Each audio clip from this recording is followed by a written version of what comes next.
मेरी आवाज़ आ रही है नहीं आ रही है आप लोगों को? मुझे ज़रा मैसेज करके बताते हो।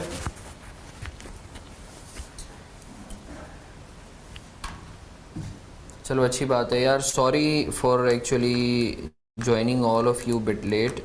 एक्चुअली मेरे एक रिलेटिव हैं जो है वहाँ एक इंतकाल हो गया है, तो जो है इसलिए जो है थोड़ा सा मैं ताज़ियत कर रहा था। और जो है क्या कहते हैं, इनफेक्ट आज था कि मैं, क्योंकि अभी मुझे थोड़ी देर पहले ही जो है वो न्यूज़ मिली थी, तो आई वाज़ लाइक कि मैं क्लास ऑफ कर दूं, बट आई थॉट कि नहीं यार, मैं एटलीस्ट थोड़ा बहुत जो है हम लोग डिस्कस कर लें। नहीं, हम लोग कर लेते हैं एटलीस्ट थोड़ा बहुत। मेरे पास 9 बजे तक का टाइम है। लेट्स एक्चुअली 9 बजे तक हम लोग कर लेते हैं, सही है। मैं एक काम करता हूँ, what I am gonna do for you is कि मैं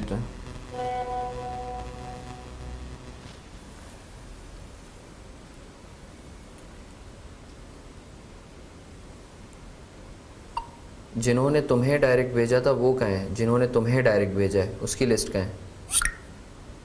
सर मैं question paper, just hold on with me for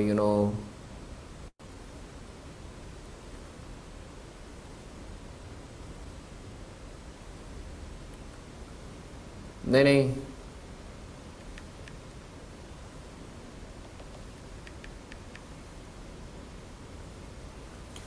Umar तेरे को कैसे पता चला कि हम बहुत आगे हैं? तेरे को कहाँ से पता चल गया हम बहुत आगे हैं?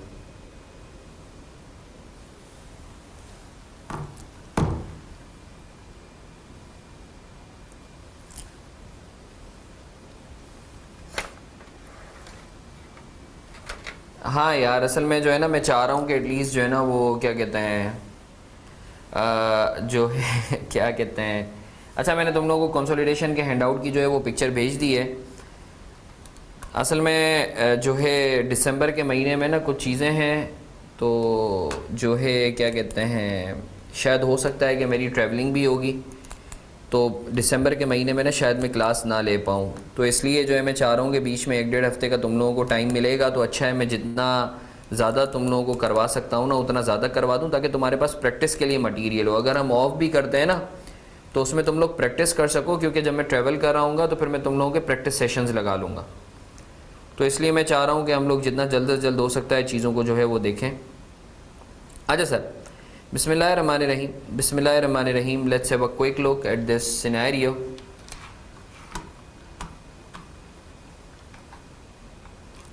सर मैं एक दफ़ा क्विकली रिकैप कर देता हूँ।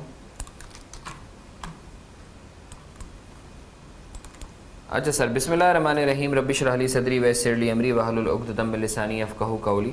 Sir let's have a quick recap of जो हम लोगों ने लास्ट सेशन में पढ़ा। हमने बात की कि सर ये जो कंसोलिडेशन है इंक्लूडिंग इन्वेस्टमेंट इन एसोसिएट्स, ये चैप्टर 12 और चैप्टर 13 है स्टडी टेक्स्ट के, सही है ना sir. Consolidation it's actually about के जो आपकी पेरेंट कंपनी होती है standard states. Sir parent company कौन सी कंपनी होती है? जो किसी दूसरी कंपनी में मोर देन 50% होल्ड करती है। सर सब्सिडरी कंपनी वो कंपनी होती है जिसमें जो है दूसरी कंपनी की होल्डिंग मोर देन 50% हो, ठीक है सर। अच्छा सर, स्टैंडर्ड स्टेट्स के जो पेरेंट कंपनी है इट इज़ रिक्वायर्ड कि वो अपने सेपरेट फाइनेंशियल स्टेटमेंट्स के अलावा जो है ग्रुप फाइनेंशियल स्टेटमेंट जो है वो बनाए, जिसके अंदर बाकी जितनी भी सब्सिडरीज हैं उन सबको जम करके as a separate, as a single financial statement जो है तमाम कंपनीज़ को दिखाए, सही है। फिर मैंने तुम लोगों को कुछ की पॉइंट्स बताए थे कंसोलिडेशन के हवाले से कि देखिए consolidation means presentation of a group as a single entity. फिर मैंने आपको बताया कि सर कंसोलिडेशन को कौन कौन से स्टैंडर्ड जो है वो गवर्न करते हैं। फिर मैंने आपको बताया कि देखिए सर कंसोलिडेशन जो है, जो आप कंसोलिडेट करते हो, जो जम करते हो डिफरेंट एंटिटीज़ के फाइनेंशियल्स, वो कंट्रोल की बेसिस पर करते हो, ओनरशिप की बेसिस पर नहीं करते। सर कंट्रोल और ओनरशिप का जो डिफरेंस होता है दिस इज़ कॉल्ड एनसीआई, सही है। अच्छा फिर मैंने तुम्हें एक बात बताई कि देखिए सर कंसोलिडेशन जो होती है ना वो सिस्टम में नहीं होती, इट्स अ मेमोरेंडम अकाउंट, जो हर साल जो है आप दोबारा करते हो कंसोलिडेशन, ये सिस्टम में कहीं रिकॉर्ड नहीं होती है। अच्छा सर, फिर मैंने आपको बताया कि देखिए सर कंसोलिडेटेड फाइनेंशियल स्टेटमेंट्स की जब हम बात करते हैं तो जाहिर सी बात है देयर आर 5 कंपोनेंट्स, बट तुम्हारे कोर्स में जो है 2 कंपोनेंट्स है, एसओसीआई और एसओएफपी। बाकी जो 3 है वो इंशाल्लाह तुम सीए फाइनल्स में पढ़ोगे। तो हमने लास्ट सेशन में जो है कंसोलिडेटेड एसओएफपी के पर्सपेक्टिव से जो है वो चीज़ों को देखा था कि सर जब आप statement of financial position group level पर बना रहे होते हैं तो आपने किस तरीके से बनाना है। तो उस पर मैंने तुम लोगों को जो है कुछ 5 मीठे उसूल बता दिए थे, सही है ना। अगर तुम इन उसूलों को जो है अच्छे से ग्रेस्प कर लो तो consolidated statement of financial position would be halwa for you. Sir वो 5 स्टेप्स क्या हैं सर? स्टेप नंबर 1, आपने सब्सिडरी के नेट एसेट्स निकालने हैं एक्विजिशन डेट पे और रिपोर्टिंग डेट पर, सही है सर। एक्विजिशन डेट और रिपोर्टिंग डेट के जो नेट एसेट्स हैं उन दोनों का जो डिफरेंस होगा सर वो क्या कहलाएगा? वो पोस्ट एक्विजिशन प्रॉफिट कहलाएगा। अगर आप उसके ऊपर पेरेंट की परसेंटेज लगाएंगे तो आपको पोस्ट एक्विजिशन प्रॉफिट में पेरेंट का हिस्सा मिल जाएगा, और अगर आप उस पर एनसीआई की होल्डिंग लगाएंगे तो आपको जो है पोस्ट एक्विजिशन प्रॉफिट में एनसीआई का हिस्सा मिल जाएगा। फिर आप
अच्छा सर, आवाज़ आ रही है मेरी आप लोगों को?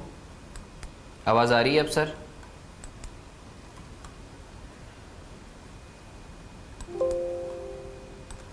अच्छा सर, तो मैं ये अर्ज़ कर रहा था कि सर आप जो सेकंड स्टेप लेंगे for preparing consolidated statement of financial position वो है गुडविल की कैलकुलेशन।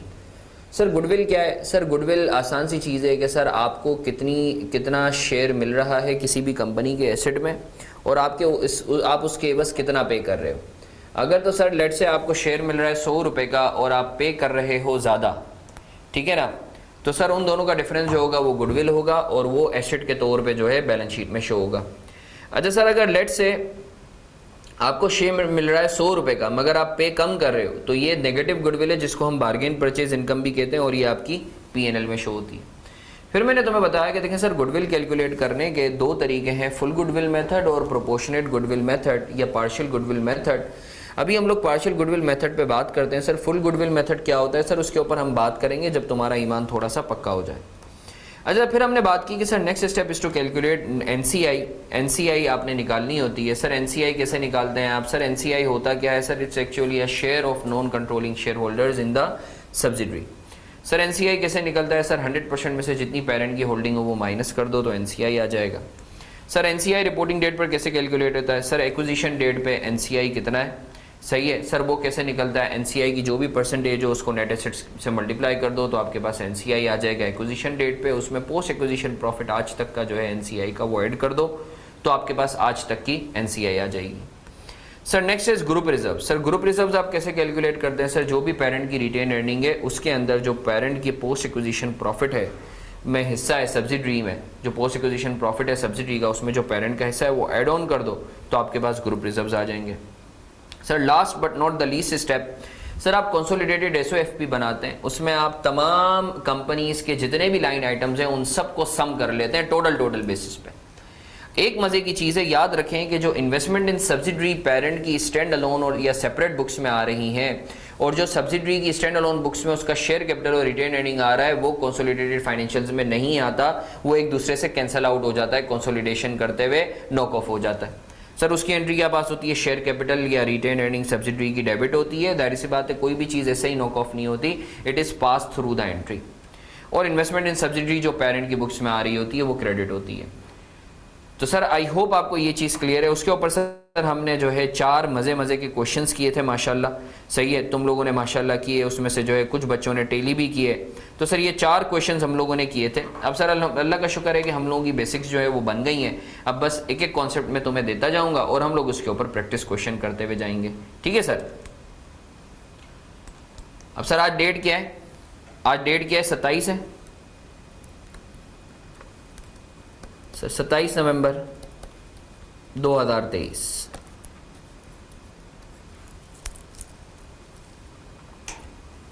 सर आप लोग मेरे साथ हो?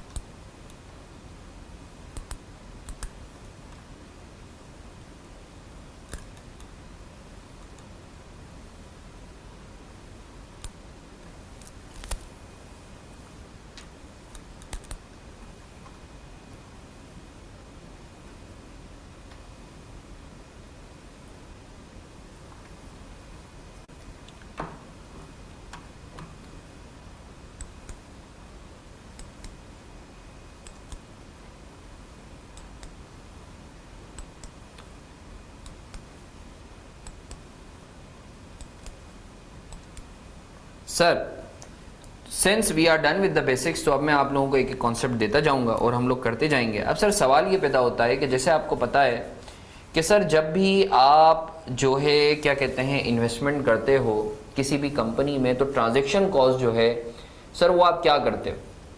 हमने पढ़ा था IFRS 9 में, अगर तुम रिकॉल करो, ट्रांजैक्शन कॉस्ट जो है सर वो कैपिटलाइज होती है अगर तो फेयर वैल्यू थ्रू OCI है, और ट्रांजैक्शन कॉस्ट एक्सपेंस आउट होती है अगर तो फेयर वैल्यू थ्रू PNL है।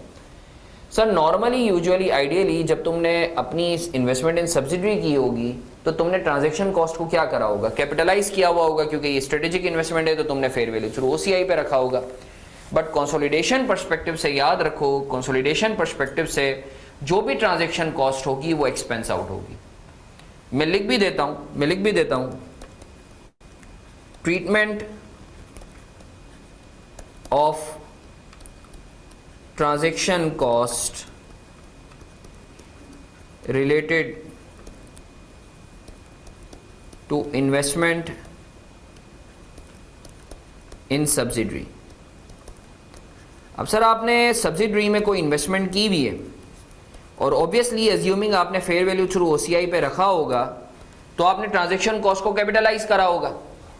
तो सर याद रखें while preparing consolidated accounts, while preparing group FS, transaction cost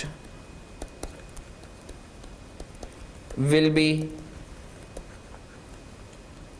expensed out,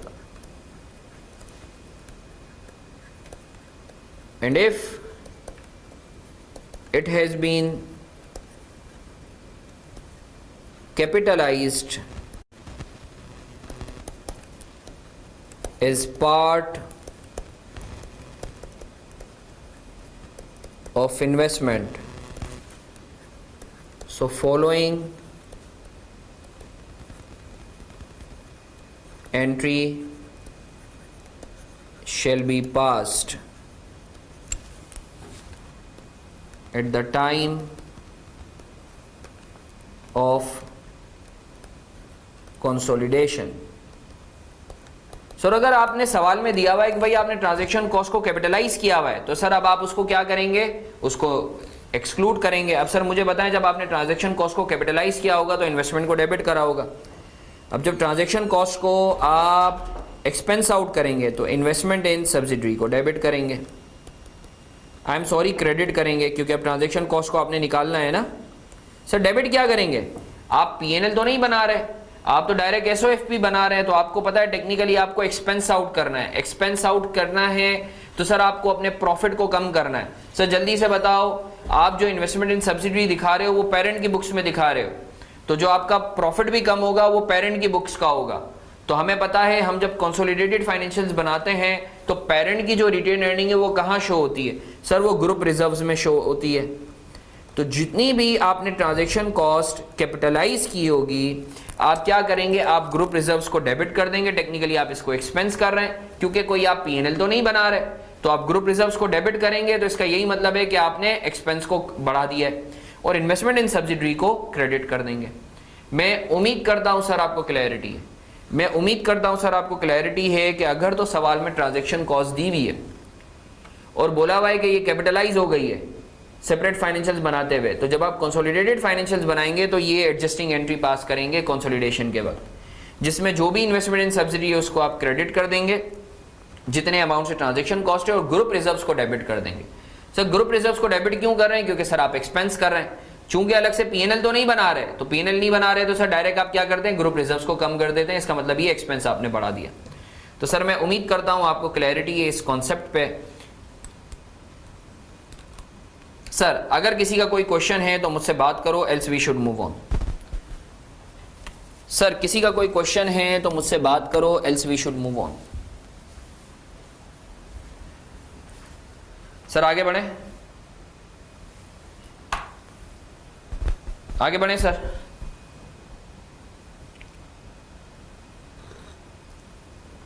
अच्छा सर एक क्वेश्चन दे रहा हूं, मैं चाहूंगा आप लोग सब अटेम्प्ट करें।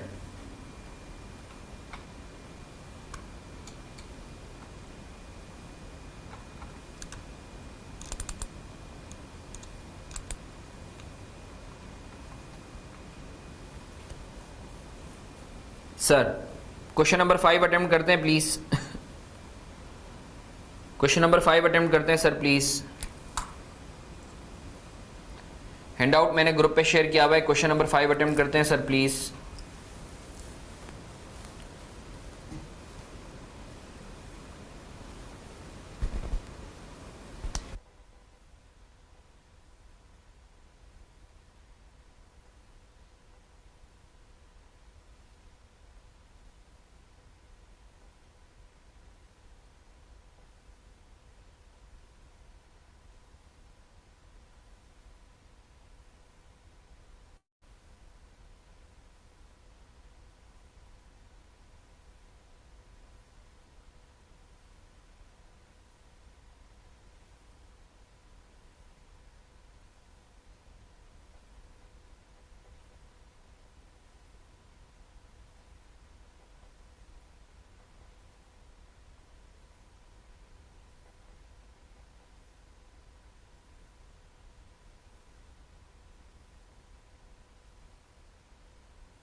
सर मैं करवा दूं,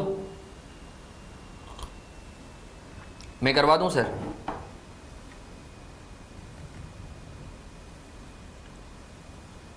मैं करवा दूं या कर रहे हो?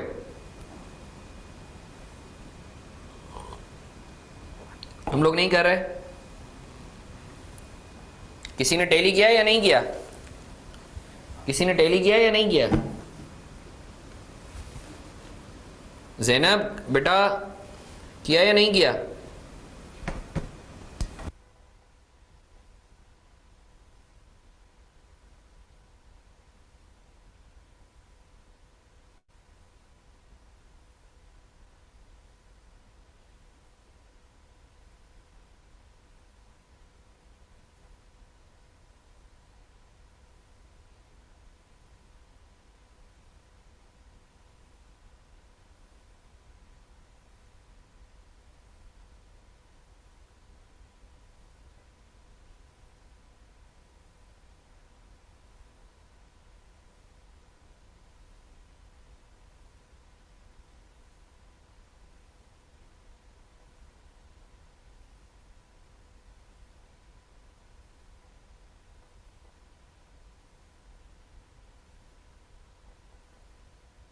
सर आए सर, इस क्वेश्चन को मैं करवा देता हूँ क्विकली। सर मेरे साथ हैं आप लोग?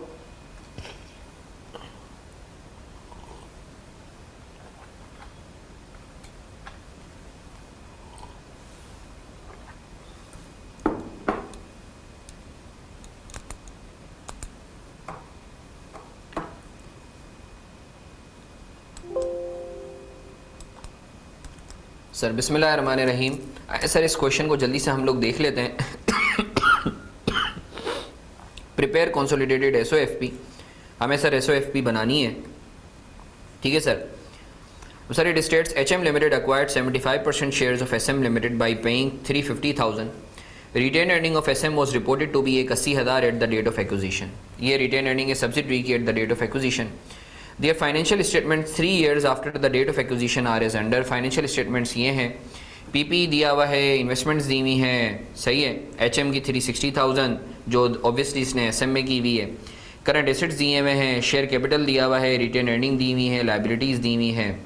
A transaction cost of ₹10,000 was capitalized along with investment amount. Sir transaction cost थी 10,000 की, ये जो इन्वेस्टमेंट अमाउंट है 3,60,000 की, उसके अंदर ये 10,000 की जो इन्वेस्टमेंट है ये कैपिटलाइज हुई हुई है। अच्छा सर यहाँ ये नहीं बताया कि ये 15 वाली है या 360 वाली है जिसमें ये कैपिटलाइज हुई है, तो सर हम अज्यूम करें कि 360 वाली है जो एचएम ने एसएम में की है, ठीक है ना सर। सर हमें consolidated statement of financial position बनाना है, तो आए sir let's have a quick look at the solution. इसको जल्दी से हम लोग यहाँ कर लेते हैं। Solution to question 5 of handout. सबसे पहले क्या बनाएंगे सर? सबसे पहले क्या बनाएंगे sir? Net assets of SM at acquisition date, at reporting date, share capital, retained earning. Sir कितना है सर? शेयर कैपिटल है 1.5 लाख और रिटेन अर्निंग है 180 एट एक्विजिशन डेट। अच्छा रुपीज़ इन 1000 खेल लें, रुपीज़ इन 1000 और 180 एक्विजिशन डेट पे। टोटल कितना आ रहा है Umar? If you would help me out please. 150 और 850 सब्सिडरी की, ये रही 850। सर ज़रा सम करें और बताएं कितना आ रहा है? 1 मिलियन। सर पेरेंट की होल्डिंग कितनी है? मैं इधर लिख देता हूँ एक तरीके से आसानी के लिए, ये मेरी आसानी के लिए। पेरेंट होल्डिंग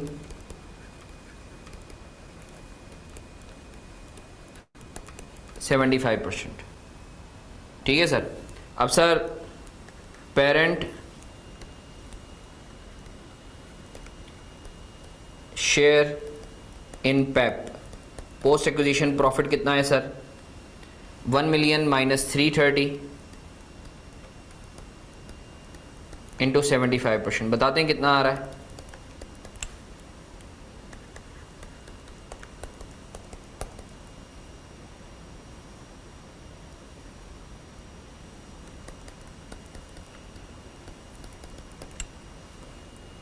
सर 502.5 और 167.5, मानते हो या नहीं मानते सर? सर इसके बाद क्या निकालना है? स्टेप 1 है, स्टेप 2 है goodwill calculation.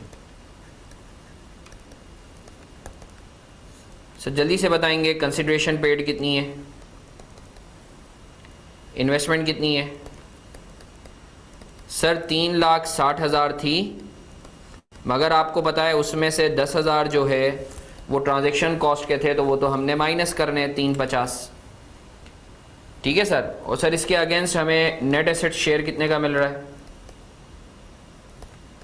Net asset share sir 330 का 75%। कितना आ रहा है सर? 330 का 75% कितना आ रहा है सर? 330 का 75% कितना आ रहा है? 247.5। सर जल्दी से बताएं कितनी आ रही है गुडविल, कितनी आ रही है? 102.5। मैं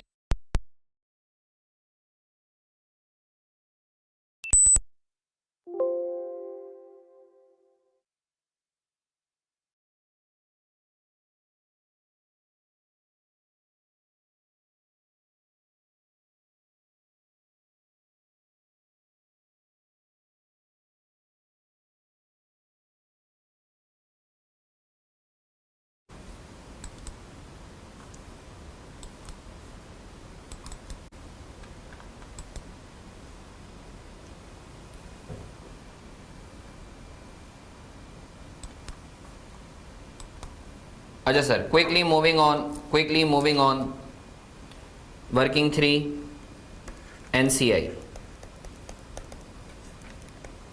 एक्विजिशन डेट कितनी है? 330 इंटू 25% कितना आ रहा है सर? 330 इंटू 25% 82.5। और sir post acquisition profit share वो भी हमने ऊपर निकाला है 167.5। तो सम करेंगे सर कितना आ रहा है? सम करेंगे कितना आ रहा है sir? 250। Sir group reserves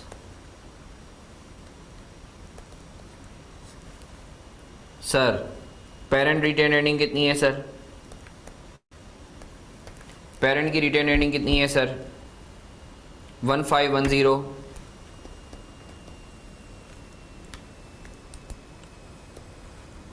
post acquisition profit share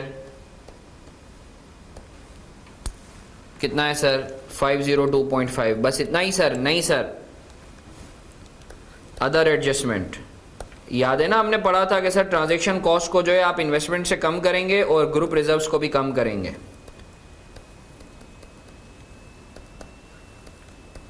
TC मतलब ट्रांजैक्शन कॉस्ट 10 से माइनस करेंगे। सर ग्रुप रिजर्व्स कितने आ रहे हैं सर?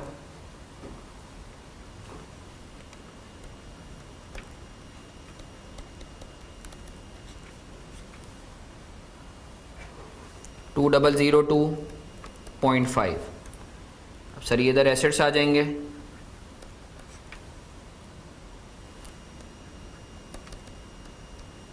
और इधर आपकी इक्विटीज़ एंड लायबिलिटीज़ आ जाएंगी। सर एसेट्स कितने आ रहे हैं सर? सर एसेट्स आ रहे हैं आपके पीपी जो है 750 और 450, 1200।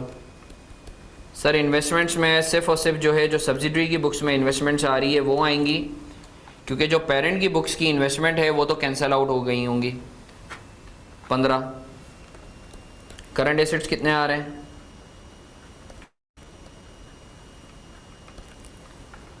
सर 980 और 6 लाख 1580। गुडविल कितनी आ रही है सर? 102.5। टोटल बताते हैं सर कितना आ रहा है? टोटल बताते हैं सर कितना आ रहा है?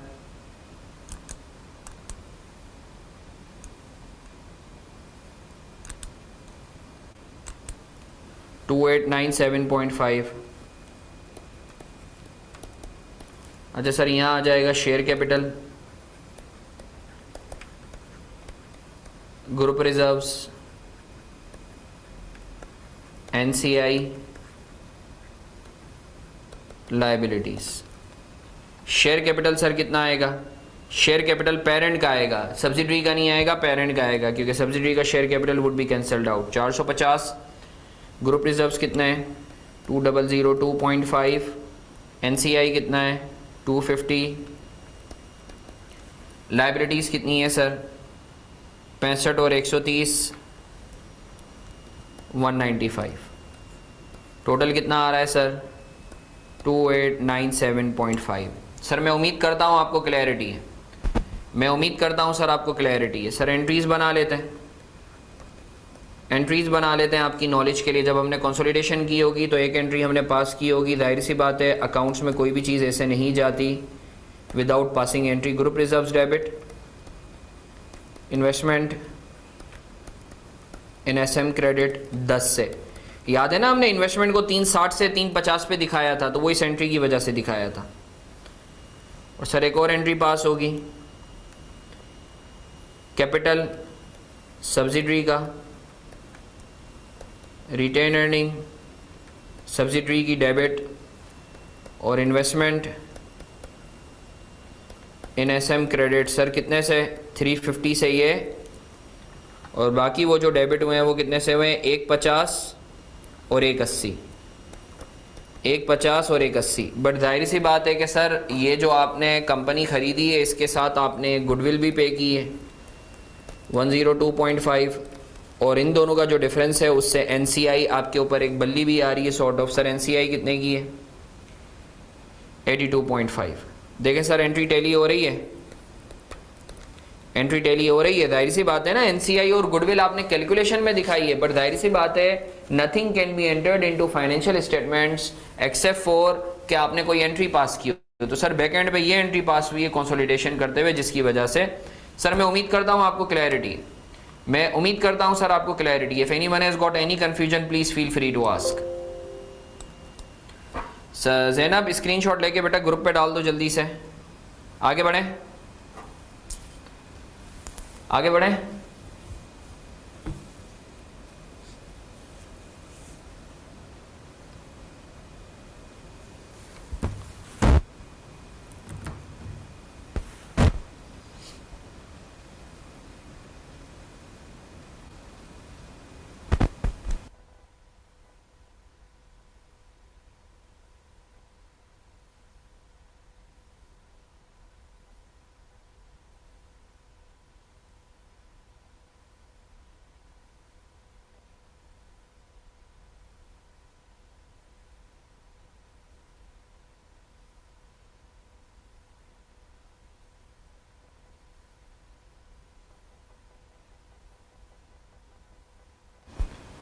चलो अच्छी बात है।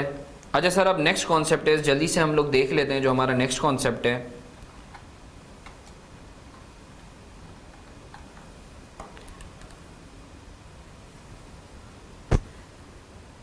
अच्छा यार क्या बोलते हो, असल में जो है ना जो है क्या कहते हैं, मेरे खाला की सास का इंतकाल हुआ है, और वो जो है ना जब मैंने हिफ्ज़ कुरान कर रहा था ना तो हम उनको दादी दादी कहते हैं। तो उन्होंने उस वक्त जो है वो मुझे एक तरीके से काफ़ी जो है, क्योंकि दहली बात है घर नहीं जाता था, तो वो करीब में घर था उनके, तो वहाँ मैं स्टे करता था। तो जो है क्या कहते हैं, तो अगर तुम लोग इजाज़त दो, ऑल दो मैं मेंटली जो है बड़ा चार्ज हुआ हूँ कि ये 2-3 कॉन्सेप्ट्स करवा दूँ, क्योंकि कंसोलिडेशन वो टॉपिक है जो मेरे एक तरीके से दिल के करीब भी है। बट अगेन जाना ज़रूरी है, क्योंकि अभी अम्मा को पिक करना है, फिर उनको जो है लेके जाना है, तो फिर जनाजा भी है। तो जो है आज के लिए सॉरी। और बाकी सर क्या कहते हैं, अल्लाह तुम लोगों का भला करे। कल तो हमारी क्लास नहीं है, प्रोबेबली मैं तुम लोगों का जो है ना 5-6 घंटे का सेशन लगा रहा हूँ। कंसोलिडेशन आई एम श्योर तुम लोगों को मुश्किल नहीं लग रहा होगा, इट्स रियली ईजी राइट। बस इसके अंदर प्रैक्टिस करनी है, सही है। तो अभी अगली क्लास मैं कोशिश करूँगा कि मैं बुध की क्लास आई डोंट नो मैं ले पाऊँ या नहीं ले पाऊँ। अलबत्ता जुमेरात को जो है मैं तुम लोगों की 6 घंटे की क्लास रख रहा हूँ, सही है। जो मैं रात को तुम लोग थोड़ा सा टाइम निकाल लेना तो मैं कंसोलिडेशन का एक मेजर एरिया तुम्हारा निकलवा दूंगा, क्योंकि अब देखो कॉन्सेप्ट देने तुम लोग जो है वो ओबियसली सीरियस बच्चे हो, कॉन्सेप्ट देने क्वेश्चन करवाने, कॉन्सेप्ट देने क्वेश्चन करवाने। तो सर अपने दिमाग में रखोगे जो है मैं थर्सडे को प्रोबेबली, प्रोवाइडेड कि मुझे जो है वो क्या कहते हैं कोई अर्जेंट मीटिंग ना आ जाए, तो इंशाल्लाह जो है मैं थर्सडे को तुम लोगों की जो है सुबह 10 से शाम 4 बजे तक मैं क्लास लूँगा। और मैं सैटरडे को भी जो है सोच रहा हूँ कि मैं FR1 ऑफ कर दूँ मैं तुम लोगों का, ताकि कंसोलिडेशन जो है ना ये एक बड़ा एरिया निकल जाएगा ना, तो एक दिमागी तौर पे हम लोग सुकून में भी आ जाएंगे। और इसके ऊपर बेतहाशा क्वेश्चंस हैं और अच्छे अच्छे क्वेश्चंस भी हैं, तो तुम लोग स्टडी टेक्स्ट भी आराम से कर लोगे तो तुम्हारा कॉन्फिडेंस भी थोड़ा सा बूस्टअप होगा। अच्छा जो है ज़रा अपने पास नोट कर लो, एक चीज़ मैं तुम लोगों को बता दूँ, ये अभी बात निकली है तो मैं थोड़ा सा तुम लोगों को आइडिया दे दूँ, बस फिर मैं ऑफ़ करता हूँ। अपने पास नोट कर लो, दिसंबर की 28 को तुम लोगों का फर्स्ट मॉक है, सही है, जिसके अंदर जितना हमने पढ़ा है सबका सब, क्विज तो तुम्हारा आता रहेगा, क्विज तो तुम्हारा होता रहेगा, बट दिसंबर की 28 को जितना हमने पढ़ा है 100 मार्क का तुम्हारा मॉक एग्जाम है, सही है। और फिर तुम्हारा जनवरी 31 को सेकंड मॉक है और तुम्हारा फेब 15 को फाइनल मॉक है, सही है। This all of these are in addition to you know your weekly quizzes, तो अकॉर्डिंगली प्रिपेयर करो, ठीक है ना। ये बड़ी अच्छी अपॉर्चुनिटी है। तो अभी मैं मार्क्स भी देख रहा था, मैं ज़रा तुम लोगों को मार्क्स बता दिए मेरी टीए ने, मार्क्स बताएं या नहीं बताएं अभी तक?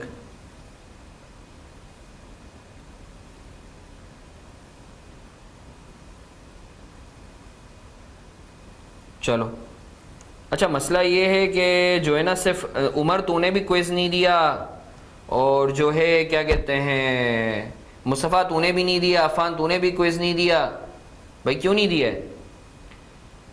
मोहसिन ज़बरदस्त भाई तू छा गया है, ज़ैनब तुम्हारे भी अच्छे मार्क्स हैं, अच्छी बात यह है कि कोई फेल नहीं हो रहा, ये सबसे बड़ी अच्छी बात है। हाईएस्ट 12 थे, मोहसिन तेरे ही थे 12। अबे भाई गलत गलत जगहों पे आंख नहीं लगाया करना भाई। तो अफ़ान आयजा को मैसेज कर देता, उमर तूने क्यों नहीं दिया भाई?